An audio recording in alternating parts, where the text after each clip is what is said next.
All right, welcome to this week's Gigmaster Show. This week we're going to talk about beach hunting. All aspects of beach hunting. We're going to talk about a lot of stuff there. I got a good update on my boat. You got to see this, how we did a little modification on it. It's going to be really cool. And we got a Gigmaster giveaway. Stay tuned. We'll get started right now.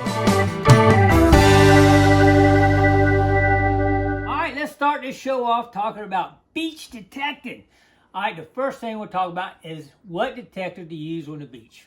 Y'all all know what my answer is probably going to be, but let's talk about it for a little bit anyway. The beach is a whole different animal. The beach has salt water. Well, I'm talking saltwater beaches in here anyway. Saltwater has a lot of mineralization in it.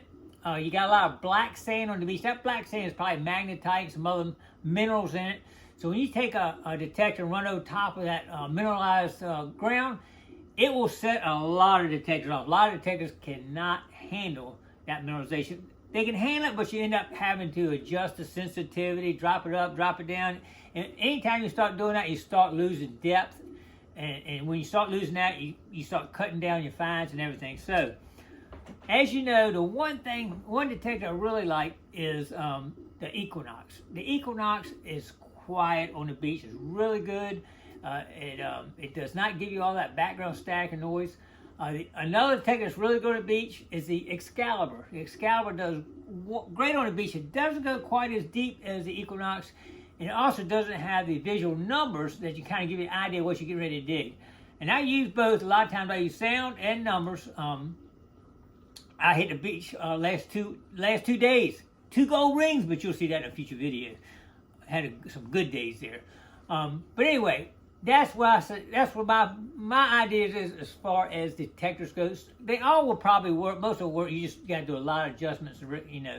But when you start doing that, you start losing depth. So anyway, that's my thought on the detectors. Winter or summer? That's something I just talked about. I just hunted the last 2 days. Of course, you know that the beaches are packed during the summer and are losing stuff constantly in summer, so you find a lot of times during the summer. But the only thing is you got about 10 detectors down there too. You see me on my video, it just detectors everywhere, so you got a lot more competition then. But winter, I have found a lot of gold in the winter. Last 2 days I've been out, there has not been anybody else down there except for John Boy, who we had talked about meeting down there. But other than that, nobody, no competition, which is a good thing. But wintertime, you're actually hoping that the storms have come in or something's changed on the beach, you know, and that happens all the time. Wintertime, you get these nor'easter winds that coming in and they take the sand away and leave you some good finds there. I found a lot of gold, like I say, in the wintertime. So you can hunt year round on the beach. You can find good stuff. So don't ever count the beach out just because you're waiting for the people we call it depositors to show up and deposit some gold and chains and money. What can you find on the beach? Of course, you know, gold, a lot of jewelry, gold, silver, coins everywhere. But some beaches do have relics. I have found, y'all seen me find Civil War artifacts on beaches, local beaches before. You can find old stuff. You see me find Revolutionary War buttons on the beach. So you can find other things on beaches, you know, relic-wise too, and but not as much as you're gonna find stuff from depositors. So legalities. Make sure the beach you're hunting is legal. In my area, most all the beaches are legal. You know, like Sandbridge, Virginia Beach, Chicks Beach, Ocean View. Everything around here is legal. There's one beach that you do have to have a permit for if you're not familiar with it. It's called Buckrow Beach. It's over in Hampton. They have found live ordnance on that beach before, so they make you actually go watch a film so you know what to do in case you do run across a live ordnance. Run! No, just kidding. But anyway, yeah, you got to know kind of how to handle that. So you have to, they give you a little card to show. And I've been over and they've asked me to see my card before, so you do have to have that. So make sure you're legal in the area you go. Of course, the state beaches, most of them you can't, like First Landing State Park. You would not be able to go to the beaches. They don't like that. But anyway, just check with the local people. How about what do you look for when you go on the beach?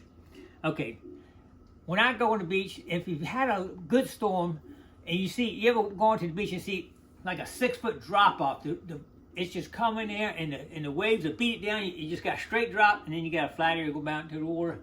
I love to see that, because the beach kind of works like a gold sluice. If y'all ever been gold painting before, gold's one of the heaviest metals out there.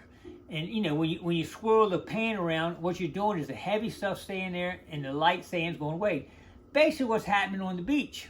You got the waves coming in, taking that light sand off, and the quarters and the gold and the silver is still staying there.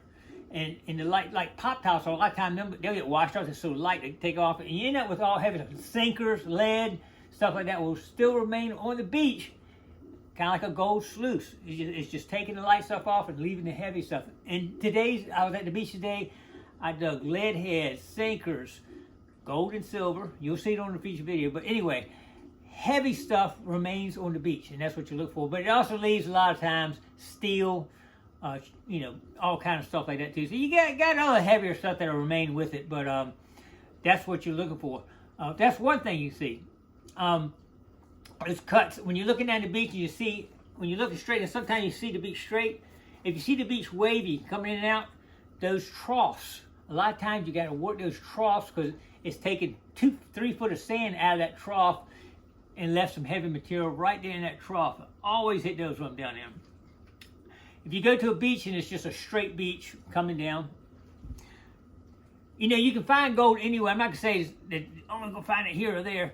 As soon as a person steps foot on that beach, they're subject to losing their rings and everything else. You know, they're carrying all their stuff. They get to the beach, they step foot, well, let's get this out. Next thing you know, the rings drop off. So it could be anywhere. But you want to concentrate your efforts in statistically proven areas where it shows more finds. So where's that at? We've already talked about a couple of them. You know, if you run across that situation. But for standard beach, what I like to do, you got to how the beach comes down, and it's right where it starts to drop off and level out, right in that area. If the heavy material did come down, it's harder for the sand, the waves on to move it across flat ground than it is coming down a hill. It'll hit in that little trough right there. So I will hit that trough pretty hard at first. But sometimes, depending on what's happened there, it might be up high. You know, it might be a real high concentration up high. And sometimes what you might want to do is do a grid it off, and you'll kind of see after you hit, and you look down the beach, you can see there's a hole, and they're all almost lined up sometimes. So that's the band you want to stay in, right in the air. It's kind of weird. Sometimes they're in certain areas. Sometimes they're all up high. Sometimes they're all down low. But statistically, if it stays that sound, they'll be right in that trough, most likely. But yeah, it's several areas. You know, some people say it can get washed up on the top, right at the very top. We call that the towel line, where everybody lays the towels on. People drop stuff off up there too. A lot of times they pick the towels up to go home, and they forget they put the rings on the towels. Next thing you know, they're flopping the towels, and gold rings and coins are going everywhere, and that happens all the time. So I do like that area up there around the towel line. But today, actually, right when the first drop off, I was hitting a lot of targets right when it first drops off right there for some reason. Maybe it just so happened today that the waves had taken that other part off and the rest had been hunted out or something. I don't know, but it could be anywhere. So anyway, I tell you what I'm gonna do right now. That's kind of close that out as far as beach hunting for today anyway. I might get a little more in-depth in another video. Let's look at a recent modification I did to my boat. This is really cool. Check this out right here. All right, little boat update. What are we doing here, buddy? Scoop racks. Scoop racks. What we got here, we're gonna put these up here where the old fishing rod holders were. 2 big racks that'll take our scoops and hold them up above the line of sight right there. Should work out. What we did now is just drill the holes through here. The bolt will come through this side, bolt into here and here. And what we'll do is, yeah, there's the racks right there. That used to be the fishing holder racks, but rod racks. But now we're gonna use it for a scoop rack, and maybe the 2 center ones we'll use for the fishing.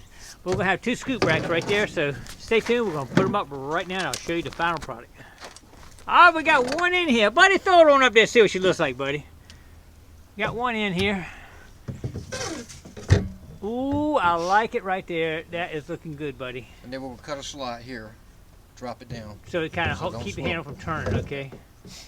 All right, that's coming. All right, we just got one in. We got to get the second one right here, and we'll show you 2 scoops in there.